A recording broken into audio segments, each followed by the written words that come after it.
जदि आमे सन्यास होइकी ये संसार रे बुलिबा गेरुआ वस्त्र पिंधिबा मुंडरे तिलक लगाइबा हेले आमर अंतकरण शुद्ध रहिबनी आमर भितरर मन शुद्ध रहिबो नाही आमर अंतकरण शुद्ध हेबो नाही आमर भितरे काम क्रोध हिंसा मोह भरिकी रहिबो तो आमे केमिति सन्यासी हेले तो जो माने सन्यासी भी होउचंदी से माने भी जानिबा कथा तो सेथिबई भगवान श्री कृष्ण एठी कहउचंदी आमे सन्यास हेबा पूर्वरु प्रथम कर्मयोग को अपनाया दरकार केमिति निजर अंतकरण को आमको शुद्ध करिया पड़िबो यज्ञ तप दान करिकी हमर निज मन को स्थिर करिया पड़िबो हमर हृदय को शांत करिया पड़िबो।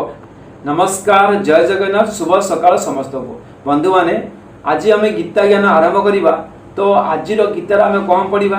ना आजिर गीतार आमे पढ़िबा मो पाखरे अछि पंचम अध्यायर 6 नंबर श्लोक तो आज मु आपनको सुनेबी पंचम अध्याय रे 6 नंबर श्लोक रे भगवान श्री कृष्ण अर्जुन को कौन कहचंदी आसंतु एबे आमे आरंभ करिबा आउ देरी करिबा नाही। ओम गुरु ब्रह्मा गुरु विष्णु गुरुदेव महेश्वर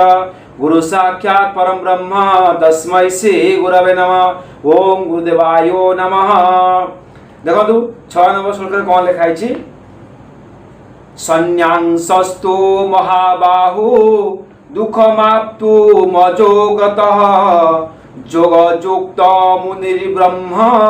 न चिरेणाधिगच्छति। आर अर्थ बुझिबा कौन देछि ना महाबाहु अर्थ होछि एठी भगवान श्री कृष्ण कहउचंती हे अर्जुन अर्जुन को महाबाहु बोली संबोधन करिसंती अजोगत कर्म जोग बिना संन्यास संन्यास अर्थात मन इंद्रिय और शरीर द्वारा हेउतिबा सकल कर्म रे कर्तापण त्याग करिबा जे सकल कर्म करिकी सबु संसार रे सबु कर्म करिकी मु कर्ता बोली न भाबे कर्तापण को त्याग करे से होउची संन्यास। तापर को गला आप्तुम अर्थ होउची प्राप्त हेबा दुखम दुखम अर्थ होउची कठिन अटे मुनि का कहला एठी ना देखंतु ना भगवत स्वरूप को मनन करुवा व्यक्ति को मुनि कहला जे सदाबले भगवान को मनन करे चिंतन करे ताकू आमे मुनि कहउचंती। तापर आसिला योगयुक्त किए ना कर्म योगी ब्रह्म ब्रह्म होउची परम ब्रह्म परमात्मा ब्रह्म कहउचंती। तापर नचिरण होउची शीघ्र ही अधिक गच्छति होची प्राप्त हो जांती। देखंतु एठी कुआ गला हे अर्जुन किंतु हे अर्जुन कर्म जोग बिना संन्यास अर्थात मन इंद्रिय और शरीर द्वारा कौन कहते भगवान श्री कृष्ण अर्जुन को ना कर्म जोग बिना संन्यास अर्थात मन इंद्रिय शरीर द्वारा हेउथिबा सकल कर्म रे कर्तापण त्याग पाई पारिबा कठिन एवं यही भगवत स्वरूप को मनन करुवा कर्मयोगी परम ब्रह्म परमात्मा को शीघ्र ही पाई जाती कहते भगवत स्वरूप को शीघ्र ही पाई जाती कर्मयोगी माने। तापर देखंतु एठी जो व्याख्या कराई केमिति व्याख्या कराई हम एबे देखिबा ना एठारे तूर अभिप्राय कौन ना एठारे तू यही विलक्षणता को स्पष्ट कर देउछि जे संन्यास वा सांख्य योग ओ कर्म योग उभयर फल एक होइतिले भी कर्म योग साधना ठारू सांख्य साधना कष्ट कर।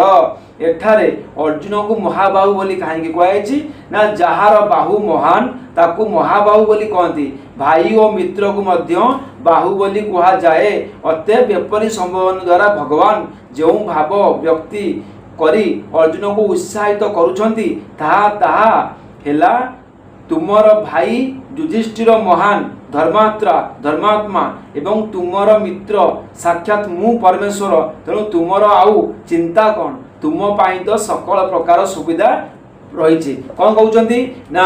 बाहु अर्थ हूँ महाबाहु एटी भगवान श्री कृष्ण अर्जुन को कहते तुमर भाई युधिष्ठिर महान बुद्धिमान महान बलवान आउ तुमर मित्र मु स्वयं भगवान तुमर आउ चिंता कौन बोलिकी भगवान श्री कृष्ण एटी अर्जुन को कहते अर्जुन को युद्ध करने की उत्साहित करुँच।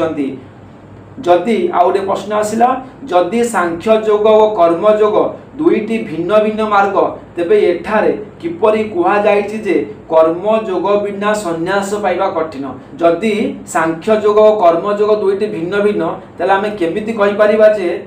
कि कर्मयोग बिना संन्यास पाइबा कठिन बोली आसतु ना भिन्न भिन्न साधना होइतिले मध्य ए दुईटी मध्यरे सरलता कठिनता नेकी जो प्रभेद रही ताहा स्पष्ट करदेवा निमंते भगवान एपरि कहिसंती धरंतु जणे मुमुखु पुरुष अटंती एवं से मानती जे समस्त दृश्य जगत हेउची स्वप्न परि मिथ्या एकमात्र ब्रह्म ही सत्य यही समस्त प्रपंच माया द्वारा से ब्रह्म ठारे अध्यारोपित होउची वस्तुत ब्रह्म भिन्न भिन्न कौनसी सत्ता नहीं किंतु एपरी मानुथिले भी तांकर अंतकरण शुद्ध नुहे तांको भितरे राग द्वेष तथा काम क्रोधादि दोष रही से जदि निजर अंतकरणर शुद्धि पाई कौनसी चेष्टा न करी केवल निज मान्यतार भरोसा उपरे सांख्य योग साधना रे लागी रहंती तेबे द्वितीय अध्यायर 11 श्लोक ठारू 30 श्लोक मध्यरे तथा 18 अध्यायर 39 श्लोक ठारू 55 श्लोक मध्यरे कुहा जाइथिबा संख्या निष्ठा तांकु सहजरे मिल पारिबो नाही कारण जे पर्यंत शरीर प्रति अहंभाव रही भोगरे ममत्व रही एवं अनुकूलता और प्रतिकूलता राग द्वेष रही से पर्यंत तांको द्वारा ज्ञान निष्ठार साधना होई पारिबा अर्थात सकल कर्मरे कर्तृत्व अभिमान त्यागपूर्वक निरंतर सच्चिदानंद घन निर्गुण निराकार ब्रह्मंग स्वरूप अभिन्न भाव रही पारिबा तो दूर कथा ज्ञान निष्ठार अर्थ भी बुझी पारिबा कठिन हेबो कौन कहते देखु जो माने निजर शरीर प्रति अहंत भाव रखुचंती निजर ममत्व प्रकाश करुचंती जो माने निजर काम क्रोध हिंसा को नियंत्रण न करिचंती सेमाने भगवान को पाइया कठिन या छड़ा अंतकरण शुद्ध अंतकरण अशुद्ध होइतिबारु मोहवशत जगतर नियंत्रण कर्ता तथा कर्म फलदाता भगवान ठारे एवं स्वर्ग नरक आदि कर्म फल तांकर विश्वास रहिबो नाही फलत से परिश्रम साध्य शुभ कर्म त्याग करदेवा सहित विश्वासक्ति आदि दोष हेतु पापमय भोगरे लिप्त होई कल्याण मार्ग खसी पड़िबा द्वारा बहु संभावना अच्छी अतएव यही परि धारणा रखिथिबा लोकंक निमंते अर्थात सांख्य योग ही परमात्मा सांख्य योग ही परमात्म साक्षात्कार एकमात्र उपाय बोली मानुथिबा लोकंक निमंते यह एकांत आवश्यक जे सांख्य योग साधना रे लागिथिबा पूर्वरु सेमानकु निष्काम भावरे यज्ञ दान तप आदि शुभ कर्म आचरण पूर्वक निज निजर अंतकरण को राग दोष आदि दोषरु मुक्त पाई परिशुद्ध हेबाकु पड़िबो तेबे जाई सेमानकर सांख्य योग साधना निर्विघ्न रे संपन्न होई परिबो सेतबळे जाई सेमानकु सहज सफलता मिल पारिबो तेणु ये सही अभिप्राय रखी एठारे कुआ गला जे कर्म योग बिना संन्यास प्राप्ति कठिन देखंत आज्ञा कौन कही ना संन्यास धर्म पूर्वर आमको संन्यास योग पूर्वर आमको कर्म योग करिया निहाती आवश्यक कर्म योग बिना संन्यास योग होउची कठिन कहीं कहला देखंतु जदि आमे संन्यास होइकी ये संसार रे बुलिबा गेरुआ वस्त्र पिंधिबा मुंडरे तिलक लगाइबा